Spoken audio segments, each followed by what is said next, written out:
오늘 우리 함께 나눈 하나님 말씀은 요한복음 1장 35절부터 39절까지 말씀입니다.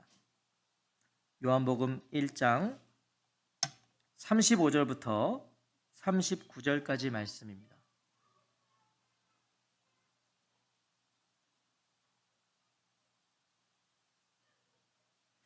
찾으신 줄 알고 우리 한 절씩 교독하겠습니다. 제가 먼저 요한복음 1장 35절을 읽겠습니다. 또 이튿날 요한이 자기 제자 중 두 사람과 함께 섰다가 건의심을 보고 말하되 보라 하나님의 어린 양이로다. 두 제자가 그의 말을 듣고 예수를 따르거늘 돌이켜 그 따르는 것을 보시고 물어 이르시되 무엇을 구하느냐 이르되 랍비여 어디 계시오니까 하니 랍비는 번역하면 선생이라. 함께 읽겠습니다. 예수께서 이르시되 와서 보라. 그러므로 그들이 가서 계신 데를 보고 그날 함께 거하니 때가 10시쯤 되었더라. 아멘. 오늘은 예수의 흔적이 되어 두 번째 시간입니다. 와서 보라. 와서 보라는 제목으로 하나님 말씀 듣겠습니다. 2022년 삶이 되는 교회는 예수의 흔적이 되어 라는 이 표어를 가지고 시작했습니다. 예수의 흔적, 이것은 곧 예수님을 통해 예수님을 향해 또 예수님과 함께 살아가는 사람들에게 남겨지는 것입니다. 아무에게나 남겨지는 예수의 흔적이 아닌 것이죠. 흔적을 보면 생각나는 것이 예수요, 그 흔적을 통해 남는 것도 예수인 삶, 이것이 예수의 흔적을 가진 삶입니다. 그래서 올 한 해 우리 안에 예수의 흔적이 남겨지기 위해서는 먼저 예수님을 알아야 합니다. 예수님을 알아야 예수님의 흔적이 될 수 있는 것이죠. 예수님이 걸어가신 길, 예수님이 남겨놓으신 길, 그리고 예수님께서 원하시는 길, 바로 예수의 길을 알고 그 길을 우리도 걸어갈 때 예수의 흔적이 될 수 있습니다. 그래서 오늘을 시작으로 이제 6번에 걸쳐서 예수의 흔적이 되어 라는 주제로 말씀을 드릴 것입니다. 바라기는 이 예수님의 길에 우리의 발걸음이 향하게 되는 그런 귀한 시간이 되기를 간절히 소원합니다. 아멘. 함께 읽은 본문은 우리가 요한복음 강해 때에도 상고해 본 말씀이에요. 요한복음을 주일마다 나눴을 때 이미 다루었던 본문인데, 이 예수님의 첫 제자들이 부름받는 장면입니다. 예수님의 첫 제자들. 35절에 보시면 또 이튿날 요한이 자기 제자 중 두 사람과 함께 섰다가, 세례 요한과 그의 제자들이 나오고 있어요. 세례 요한이 누구입니까? 그는 자신을 광야에서 외치는 자의 소리라고 단언합니다. 나는 광야에서 외치는 자의 소리다. 한마디로 나는 소리다. 소리. 소리의 역할은 잘 아시죠? 소리는 그 메시지를 전하고 사라집니다. 지금도 제가 말하는 이 소리는 제 말을 전하고 사라집니다. 자신은 아무것도 아니라는 거예요. 세례 요한은 자신은 단지 메시아의 오실 길을 예비하고 준비하라는 말을 하는 소리다. 그의 이런 범상치 않은 모습 때문에요, 그를 따르던 제자들이 형성된 겁니다. 당시에 이런 사람이 없었거든요. 광야에서 혼자 외치는 사람, 뭔가 비범한 사람, 범상치 않은 사람, 그래서 제자들이 당연히 형성된 거예요. 본문은 세례 요한의 여러 제자들 중에 두 사람에게 집중합니다. 지금 두 사람, 40절은요 이 중 한 사람은 안드레라고 증언해주고 있지만 나머지 한 사람에 대해서는 함구하고 있어요. 두 사람이 있었는데 한 사람은 안드레, 한 사람은 이름을 밝히지 않아요. 요한복음의 특징과 여러 정황상 이 한 사람은 사도 요한이라고 많은 학자들은 말합니다. 왜냐하면 요한은 자신의 복음서에서 자기의 이름을 한 번도 언급하지 않거든요. 그러니까 이것은 아마 예수님이 사랑하시는 제자 요한이었을 것이다, 이렇게 보면 됩니다. 세례 요한은 언제나 그랬듯이요, 자기의 일을 감당하고 있어요. 지금 요한의 일이 무엇이에요? 주의 길을 준비하는 거예요. 오실 주님의 길을 예비하고, 그래서 회개하라고 말하고 있었죠. 회개하라. 회개의 세례를 베풀고 있었어요. 어제도 한 일이고요, 내일도 할 일이에요. 이게 요한이에요. 세례 요한. 어제도 했고 내일도 할 일. 그런데 바로 그때입니다.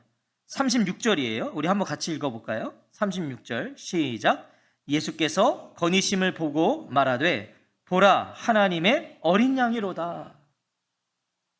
어제와 동일한 자리에서 동일한 일을 세례 요한은 제자들과 하고 있었는데 그날 예수님의 건의심을 받다는 거예요. 29절을 보시면, 우린 36절을 읽었는데 29절을 보시면요, 세례 요한은 이미 예수님을 봤어요. 한번 봤어요. 그분이 세상 죄를 지고 가는 하나님의 어린 양이다. 그가 세상 죄를 제거하는 하나님의 어린 양이심을 그는 알았어요. 29절에서 자신의 존재의 이유, 하나님께서 자신을 보내셨던 목적이 바로 저분이시라는 걸 그는 알았단 말이에요. 세례 요한은 이날을 위해 준비하고 또 준비했던 사람이에요. 그 주님이 나타나실 때를 기다렸어요. 준비했어요. 그리고 오늘 다시 그분을 본 겁니다. 다시. 세례 요한은 돌아다니시는 예수님을 주목해요. 예수님도, 세례 요한도 자신의 일을 하고 있었는데 예수님도 지금 예수님의 사역을 하고 계셨던 거예요. 그걸 요한이 본 것이죠. 그 예수님을 주목해요. 눈여겨봐요. 확인하고 또 확인합니다. 자신은 그분을 만나면 사명이 끝나는 것을, 그분을 위한 소리라는 것을 그는 알았기 때문에 그는 그 어느 때보다 신중하게 두루 다니시는 예수님을 주시했을 거예요. 자신의 사명이 그분을 보고 그분을 소개하면 끝나니까. 분명한 확신을 가진 세례 요한은요, 곁에 있던 두 제자에게 말합니다. 유심히 보고 주시한 후에 확신을 가진 거예요. 그리고 두 제자에게 말합니다. 보라, 하나님의 어린 양이로다. 요한은 지금 예수님을요, 하나님께서 마련하신 대속제물, 하나님의 어린 양이라고 지목하고 있어요. 세상 죄를 제거하는 분이다. 세례 요한은 죄를 회개하라는 메시지는 외칠 수 있었어요. 그의 세례는 회개의 세례였으니까 회개하라. 그러면서 세례를 베풀었어요. 회개를 말할 수는 있었어요. 하지만 그 죄를 쥐고 죄를 제거할 수는 없었어요. 세례 요한은 그럴 수 없었어요. 회개가 무엇입니까? 회개는 돌이키는 겁니다. 돌아서는 거예요. 죄를 향하여 있던 방향을 돌아서 이제 주님을 향하여 나아가는 거, 이게 회개죠. 자, 요한은 지금요, 진정한 회개를 말하고 있는 거예요. 보세요. 보라, 하나님의 어린 양이로다. 이게 진정한 회개를 말하는 거 아닌가요? 진정한 회개는 뭐예요? 바로 하나님의 어린 양을 향해 나아가야 한다는 거예요. 죄된 방향에서 보라, 하나님의 어린 양이로다. 저분을 향해 가라는 거예요. 그게 회개라는 것이죠. 저분을 따라야 한다는 것입니다.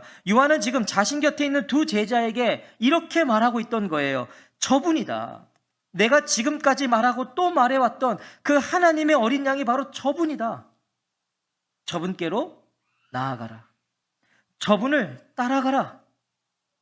지금 이 세례 요한의 모습은요, 증인이 무엇인지, 어떤 사람이 증인인지를 우리에게 보여주고 있어요.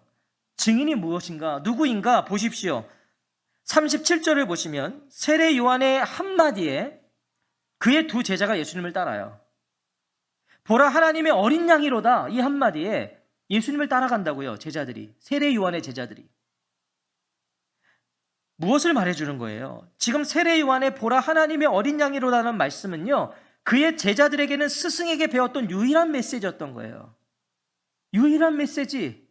지금까지 세례 요한을 따라다니면서 배웠던 그 유일한 메시지, 하나님의 어린 양. 세례 요한은 늘 예수님 말했어요. 그의 삶의 방향은 늘 예수님을 가리키고 있었어요. 자신에게 집중하여 몰입하는 이 제자들에게 세례 요한은 끊임없이 손가락을 뻗어서 예수님을 가리켰다는 거예요. 지금까지 세례 요한은 예수. 입만 열면 예수. 삶을 살 때도 예수. 그의 손가락은 언제나 예수를 향하고 있었어요. 자신에게 집중하는 그 모든 스포트라이트를 예수에게 옮기고 있었던 사람.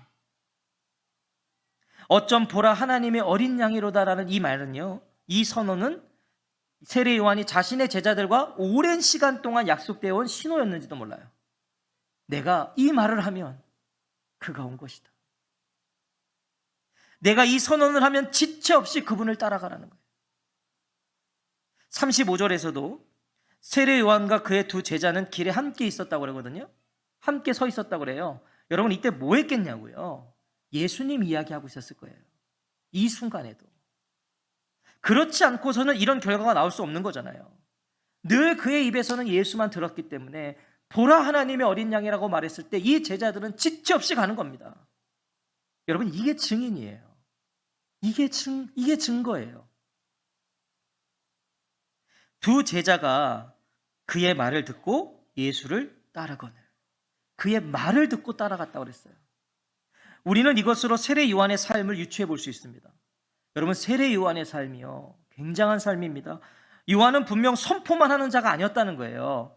이렇게 앞에서 설교만 하는 자가 아니었다는 거예요. 그는 자신이 선포한 길을 걸었다는 거예요. 선포한 대로 살았어요. 세례 요한은. 생각해 보세요. 선포만 있고 길을 가지 않는다면 그 선포에는 힘이 없어요. 앞에 있는 저도 설교만 하지 그 설교대로 살지 않으면, 그것을 아신다면 거기에 힘이 있겠냐고요. 전부 다 저를 보시며 당신이나 잘하세요, 이러겠죠. 힘이 없는 것을 넘어서 그건 거짓이잖아요. 그것은 위선이에요.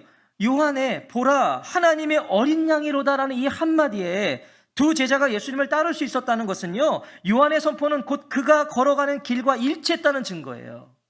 그의 삶이 일치했어요. 제자들이 오랜 시간 세례 요한을 따랐는데 그가 말했던 그 선언이 그의 삶과 일치했다. 그래서 그의 그 한마디에 제자들은 따라가는 거예요. 세례 요한은요, 하나님의 어린 양을 보라고 그럽니다. 지금 보라는 거예요. 지금 저기 계신 하나님의 어린 양을 보라. 무슨 말이에요? 구경하라는 말 아니죠. 야, 저기 하나님의 어린 양이 왔다, 구경해라, 이게 아니에요. 따라가라는 거예요. 뒤도 돌아보지 말고 쫓아가라는 거예요. 두 제자가 그의 말을 듣고 예수를 따르거늘. 이것이 예수님의 제자가 되는 첫 단계입니다. 첫 단계. 제자가 되는. 하지만 이것이 끝이 아니에요. 예수님을 따라가는 거, 이게 제자의 첫 단계인데 이게 끝이 아닙니다. 예수님을 따르는 것은 시작일 뿐이에요. 시작. 두 제자는요, 매정하리만큼 지금까지 따라왔던 세례 요한을 뒤로하고 예수님을 따라가요. 정말 냉정해요. 매정해요. 그런데 정신 차리고 생각해 보세요. 이들이 진짜 제자예요. 세례 요한의 진짜 제자라니까요. 그 스승의 한마디에 순종하잖아요. 매정한 게 아니라 이들은 진짜 제자였어요. 뒤도 돌아보지 않고 예수님을 따라요. 지금까지의 길을 버리고 새로운 길을 택한 거예요. 세례 요한을 떠나 예수님을 얼마나 따라갔을까? 예수님께서 이 두 사람에게 질문을 하세요. 38절에 같이 한번 읽어볼까요? 시작. 예수께서 돌이켜 그 따르는 것을 보시고 물어 이르시되 무엇을 구하느냐? 이르되 랍비여 어디 계시오니까 하니, 랍비는 번역하면 선생이라. 자, 말을 먼저 건 것은 두 사람이 아닙니다. 예수님이세요. 예수님이 먼저 말을 거셨어요. 먼저 바라봐 준 것도 예수님이세요. 예수님께서 돌아서서 이들을 보셨다고 그러잖아요. 예수님이. 아마 이 두 제자가요, 좀 멀리 떨어져서 따라왔는지도 몰라요. 근데 예수님이 지금 돌아서서 이들을 보시는 거예요. 두 사람을 인지하고 계셨다는 거죠. 예수님이 알고 계셨다는 거예요.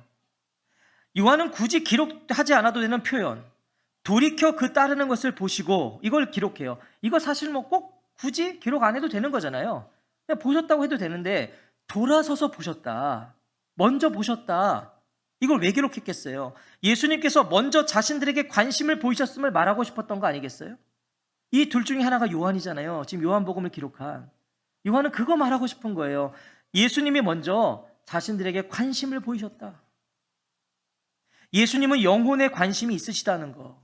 우리가 예수님께 관심을 보이기 전부터 이미 예수님은 우리에게 관심을 갖고 계시다는 것을 요한은 말하고 싶었던 거예요. 예수님 우리에게 관심을 갖고 계신다. 예수님이 나에게 관심이 없으신 것 같다고 말하지 마십시오. 예수님은 나에게 관심이 없으신 것 같아. 예수님은 언제나 우리가 부르기 전에 먼저 돌아서서 우리를 바라보시고 우리를 물어보시는 분이세요. 그분이 우리에게 관심 없다고 생각하지 마세요. 아무 말 없이, 어쩜 기척도 없이 따라오는 두 사람에게 예수님이 물어보세요. 무엇을 구하느냐? 뭘 구하느냐? 무엇을 알 수 있죠? 예수님은 지금 이 두 사람이 예수님을 따라오고 있다는 것, 그리고 예수님을 따라오는 그들의 마음을 예수님 아셨다는 거예요. 나를 따라오고 있는 것과 나를 따라오고 있는 그들의 마음, 그들의 원함이 뭔지를 알고 계셨다는 거예요. 이들은 원함과 구함을 가지고 지금 예수님을 따르고 있어요.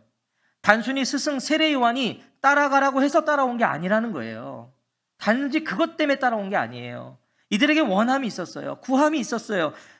지금 예수님을 따르면요, 예수님은 자신들이 따라야 할 분이시라는 고백이었다고요.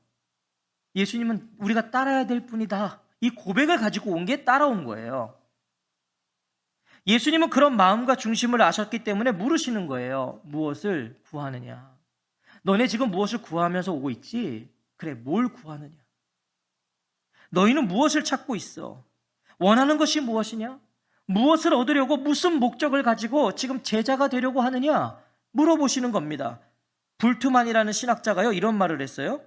예수에게 온 어떤 자에게 주어지는 첫 번째 질문, 즉 그가 명확히 해야만 할 첫 번째 일이다.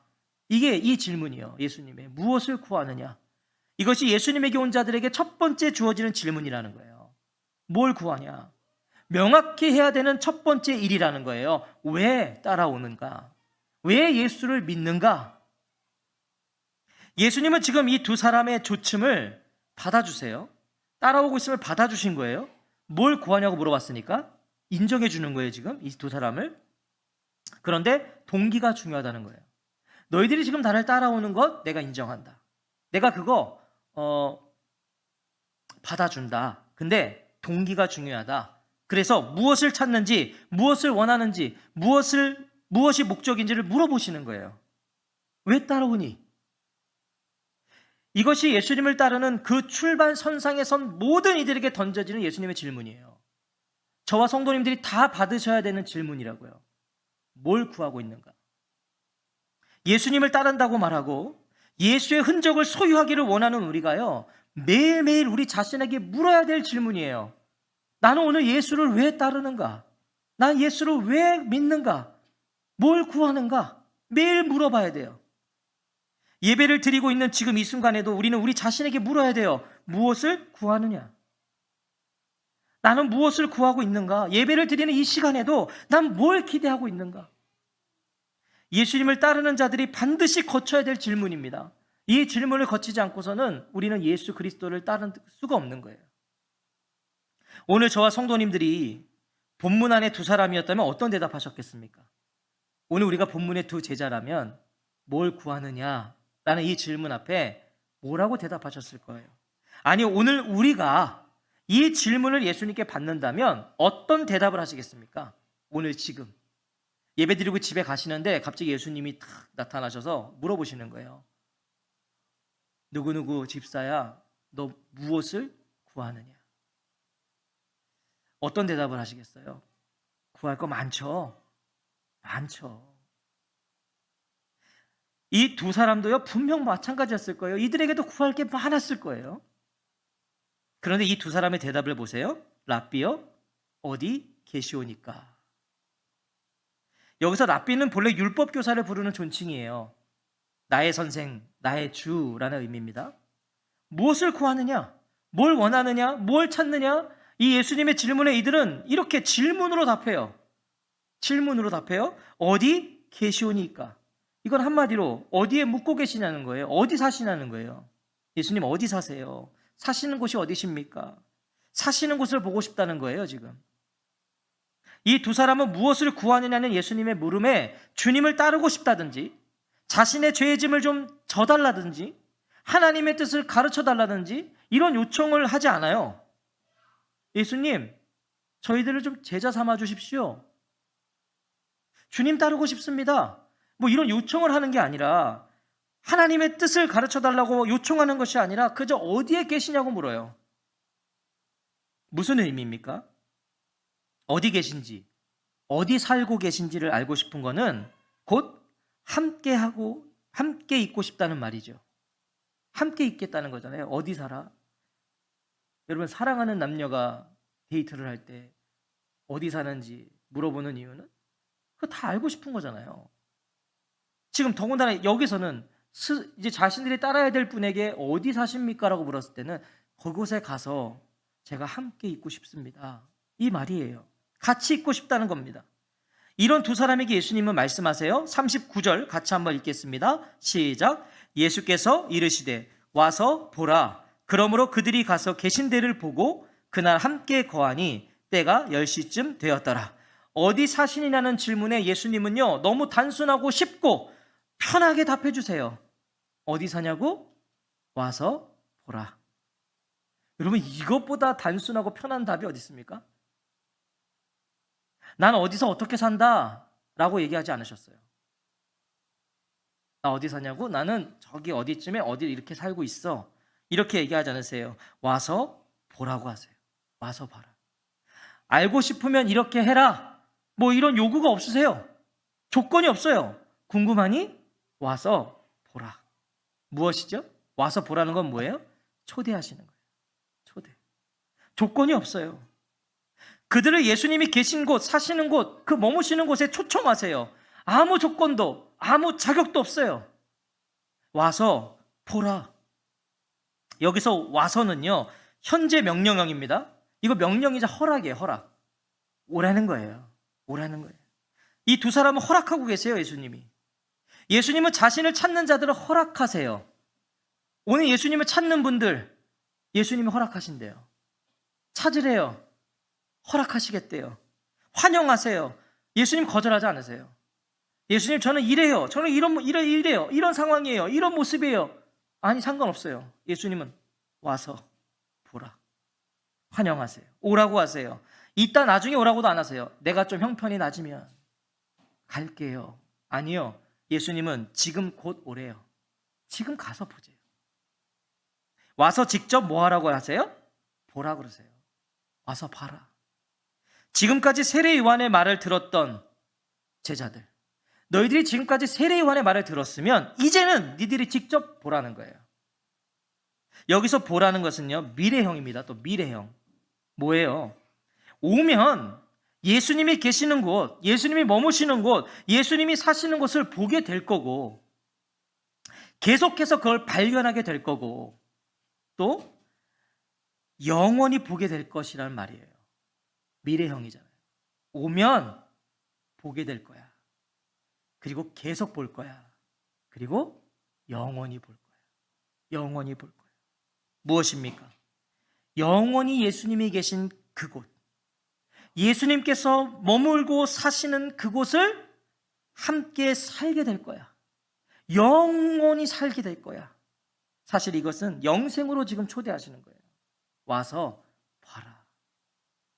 내가 사는 곳을 와서 봐라. 나와 함께 영원히 봐라. 세례 요한은 그것을 위해 회개하라고 외쳤던 거잖아요. 세례 요한은 그 영생을 위해 회개하라고 외쳤지만 예수님은요, 그저 와서 보라는 거예요. 와서 봐. 내가 사는 곳 와서 보라고 하세요. 예수님의 이 따뜻하고 친절한 초대를 거절할 이유가 없죠. 여러분, 예수님이 지금 무슨 조건을 말했습니까? 자격을 말했어요? 아무것도 없어요. 그냥 초청하셨어요. 이거 마다할 이유가 없어요. 그래서 이 제자들 보세요. 그들이 가서 계신 데를 보고 그날 함께 거하니 때가 10시쯤 되었더라. 자, 두 사람은 예수님께 가서 예수님이 계신 곳을 보고 그날 함께 해요. 함께 해요. 예수님과 함께 지내요. 예수님과 시간을 보낸 자들이에요. 이 두 사람. 너무 부러운 사람들. 때가 10시쯤 되었더라. 자, 여기 잘 들으셔야 돼요. 여기서 10시는 오늘 우리의 오후 4시입니다. 오후 4시. 자, 그럼 뭐예요? 실제로 오랜 시간을 머물지 않았어요. 그렇게 오래 있었던 거 아니라고요. 뭐 2, 3일 있지 않았어요. 그날 가서 오후 4시까지 예수님과 함께 있었어요. 하루 중에 일부만 예수님과 함께 지냈어요. 자, 하지만 그것이면 충분했어요. 예수님께 와서 예수님을 봤어요. 얼마나 오래 머물렀는지가 중요하지 않다는 거예요. 중요한 게 아니에요. 얼마나 오래 교회를 다니고 신앙생활 했는가, 이게 중요하지 않은 거예요. 그날 함께 거하니, 예수님과 함께 시간을 보내는 거, 예수님과 함께 했다는 게 중요하다는 거예요. 교회를 아무리 오래 다녀도 예수님과 함께한 시간이 아니면 그 의미가 없는 거예요. 이 두 사람이 예수님께 어디 계시냐고 물었던 이유가 뭐죠? 예수님 어디 계시냐고 물었던 이유가 뭐예요? 이 두 사람은 예수님과 함께 지내고 싶었던 거예요.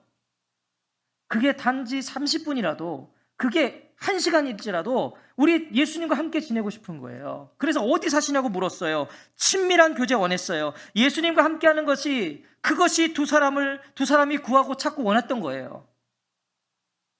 흔히 말하는 제자도는 예수님을 좇는 거죠. 예수님을 쫓는 게 아니에요. 예수님을 좇는 거예요. 따라가는 거예요. 이게 제자도예요. 하지만 아까도 말씀드렸지만 이것은 제자도의 시작일 뿐이에요. 예수님을 따라가는 건 시작이에요. 시작. 그게 다가 아니에요. 제자도는요, 예수님을 따라와서 보는 겁니다. 보는 거. 이게 제자예요. 예수님을 보는 거. 예수님과 함께 지내는 거. 예수님은 우리에게 어떤 대단한 그 무엇을 요구하지 않으세요. 야, 너희들이 나를 위해서 이걸 해라. 이만큼 해라. 이 정도 해라. 이걸 요구하시는 분이 아니세요. 많은 걸 바라지 않으세요. 예수님은. 왜요? 예수님은 부족함이 없으세요. 예수님은 부족함이 없으신 분이에요. 그래서 우리에게 뭘 요구하지 않으세요. 모자람이 없으신 분이 우리에게 뭘 그렇게 하라고 그러시겠어요. 예수님은 받기를 원하시는 분이 아니라 주기를 원하세요. 우리에게 주고 싶으신 거예요. 우리에게 생명을 주고 싶으신 거예요. 영혼을 주고 싶은 거예요. 그래서 예수님이 바라시는 건 하나예요. 와서 보라. 예수님 우리에게 그거 하나 요구하시는 거예요. 오라는 거예요. 나에게 오라는 거예요. 와서 보라는 거예요. 우리의 뭘 하고 안 하고는 그 이후의 문제예요. 보라는 거예요. 함께 지내자는 거예요. 예수님이. 나랑 함께 살자고 하시는 거예요. 함께 지내자. 와서 나 봐. 내가 사는 거 봐. 나랑 함께 살자. 얼굴 보고 살자는 겁니다. 여러분, 가족이 얼굴 보고 살아야 가족 아닙니까? 예수님 그거 말하는 거예요. 우리 얼굴 보고 살자. 우리 좀 마주하고 살자. 집안에서 가족들이 함께 사는 것처럼요. 여러분, 우리가 집안에서 가족끼리 같이 사는데 그렇게 자격이 있습니까? 뭐 요구되는 게 있어요? 그냥 같이 사는 거잖아요, 가족이. 어린 자녀가 집안에서 부모 곁을 맴돌듯이, 제가 성도님들 가정들 가보면 애들이 그렇게 부모님 곁을 이렇게 있어요, 귀찮게. 근데 그게 부모와 자식이잖아요. 그렇듯이 예수님이 그렇게 하자는 거예요, 지금. 그렇게 너희 자녀가 너희 곁에 맴돌듯이 나랑 그렇게 살자. 오늘 저와 성도님들은 얼마나 예수님과 지내고 계신가요? 얼마나? 하루 중 얼마나 예수님 앞에 머물고 계세요? 하루 중에? 아무것도 안 해도 좋아요. 아무것도 안 해도 좋아요. 정말 부모 곁에 있는 자녀처럼 예수님을 생각하며 예수님께 머물러 있는 시간이 확보되고 계세요? 하루 중에? 예수님과 함께 허비할 시간 있으세요? 여러분, 시간을 허비하지 말라고 그러죠? 예수님과 함께는 허비하셔도 돼요. 예수님과 허비할 시간 있으시냐고요? 하루 동안. 바쁘시죠? 너무 바빠서 기도할 시간도 없고, 너무 바빠서 예수님을 생각할 시간도 없고, 너무 바빠서 예수님과 이렇게 허비할 시간이 없어요. 바쁘시죠? 근데 우리가 아무리 바빠도 우리가 하고 싶은 건 다 하죠. 맞나요? 얘가 끄떡었으면 게임은 끝난 거예요. 이 어린 애도 아무리 바빠도 자기가 하고 싶은 건 한다고요. 우리 아무리 바빠도 갈 때 다 가고, 먹을 거 다 먹고, 쉴 거 다 쉬고. 근데 주님께 머물자는, 이렇게 기도하는 시간이나 주님 앞에 머무는 시간을 갖자 그러면 바빠. 회개의 문제죠. 다 한단 말이에요. 저도 마찬가지예요. 할 건 다 한다고요. 내가 원하는 건. 뭘 하라는 게 아니에요. 지금 예수님은 그저 와서 보자는 거예요. 와서 보라. 예수님의 말씀대로 예수님과 함께 지내는 시간, 예수님의 얼굴을 구하는 시간, 그 시간으로 우리를 지금 초대하고 계신 거예요. 나 좀 너와 함께 있고 싶다. 여러분, 그래서 제가 마음에 큰 부담감이 있는 것 중에 하나는, 아무리 생각하고 아무리 생각해도 우리가 하루 중에 정말 자녀들 키우시는 바쁜 우리 부모님들, 그런 바쁜의 일상 중에서 유일하게 좀 하나님 앞에 머물 수 있는 시간이 언제일까? 이건 새벽밖에 없어요. 다른 시간 있으면 저한테 말해주세요. 없어요. 애들 요즘 애들 또 다 늦게 자잖아요. 손 내려. 다 늦게 자잖아요. 그렇죠? 애들이 다 늦게 자요. 그러면 애들 재우고서 하나님 앞에 머문다? 나도 자요. 나도 졸리잖아요. 그러면 진짜 저는 아무리 고민해봤어요. 내가 정말 하나님 앞에 단 30분이라도 기도 안 해도 돼요. 그냥 하나님 앞에 이렇게 머물 수 있는 시간. 하나님이 와서 보자잖아요. 나 너랑 얼굴 좀 보자는 거잖아요. 하나님이. 이 시간? 야, 이게 새벽밖에 없어요. 새벽잠이 없으신 우리 고용수 집사님만 끄덕끄덕거리시고 지금 나머지는 미동도 하지 않으시죠? 난 절대 일어나지 않으리라. 새벽 기도하지 마십시오. 이렇게. 네, 진짜 그래요. 저도 이렇게 되게 부담을 갖고 있어요. 우리 삶이 되는 교회는 새벽 기도가 없는 교회는 아니에요. 있을 거예요. 때를 보고 있는 거지. 근데 진짜 그래요. 새벽 기도를 하고 안 하고의 문제가 아니에요. 우리 성도님들, 우리 집사님들, 권사님 일찍 일어나세요. 확보할 시간이 밤늦게 하실 건 밤늦게 하시고요. 그러니까 정말 주님 앞에 머물 수 있는, 주님이 나 좀 보자니까 그 시간을 확보하셔야 돼요. 사랑하는 성도 여러분, 제자가 누구입니까? 그리스도인이 뭡니까? 나의 길을 떠나서 예수의 길에 들어선 사람들이에요. 여러분, 이건 분명히 하셔야 돼요. 그리스도인은 나의 길을 떠난 거예요. 그리스도의 길을 들어온 거라고요. 길이 바뀐 사람들이 우리예요. 길이 바뀌었어요. 날마다 와서 보라는 예수님의 초대에 응한 사람들이에요. 보자고 하시는 예수님께 응했다고요. 이 초대에 받았어요. 예수님께 와서 예수님을 보는 사람들, 그래서 예수님과 같은 생각하고 예수님과 같은 마음을 품는 사람들, 그게 그리스도인입니다. 그리스도인이라고 말하면서 예수님과 전혀 다른 생각을 갖고 있고 예수님과 전혀 같은 마음을 갖지 않고 있다면 그건 그리스도인이 아니에요. 그럼 예수님과 같은 마음과 같은 생각을 품을 수 있으려면 그분을 만나야죠. 그분께 와서 봐야죠. 얼굴을 마주해야죠. 날마다 시간을 들여서, 시간을 구별해서 그분 앞에 머물러 있어야죠. 아무것도 안 해도 된다니까요. 그냥 그분 앞에 머물러 있는 시간. 예수님 한번 부르고 그냥 그 앞에 있는 시간. 그것이 5분이어도 좋아요. 10분이어도 좋아요. 예수님 그걸 원하시는 거예요. 와서 보라.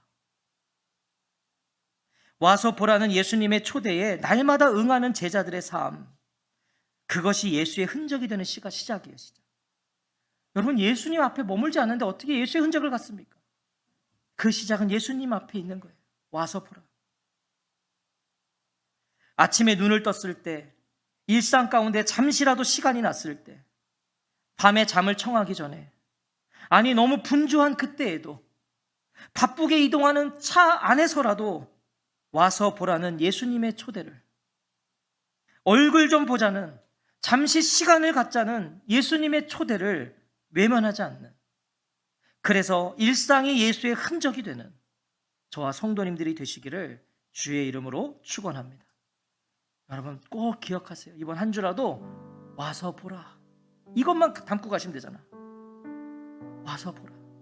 와서 보라가 떠오르실 땐 뭐예요? 아, 주님 나와 얼굴을 마주하고 싶으신 거구나. 그러면 바쁘게 이동하는 차 안에서도 예수님 생각하는 거예요. 바쁘게 애들을 막 하고 있을 때도 정신없죠. 근데 와서 보라. 이게 딱 떠오르면 예수님 생각하는 거예요. 직장에서도. 이제 우리 집사님들 중에 복직이 두 분이나 하세요. 바쁜 일상이 다시 시작되시겠죠? 와서 보라. 아무리 바빠도 내가 좋아하는 거 하죠? 예수님이 와서 보재요. 얼굴 좀 보재요. 야, 우리 눈 좀 마주치자는 거예요. 외면하지 마세요. 오늘 이 시간에도 예수님이 와서 보라 말씀하시는 분이 있어요. 그분을 보세요. 예수님, 저 예수님 보고 싶습니다. 저 좀 만나주십시오. 주님이 환영하신대잖아요. 만나달라고 하세요. 주님께서 놀라운 은혜를 우리에게 허락하실 줄 믿습니다. 아멘. 우리 같이 찬양하고 기도하겠습니다.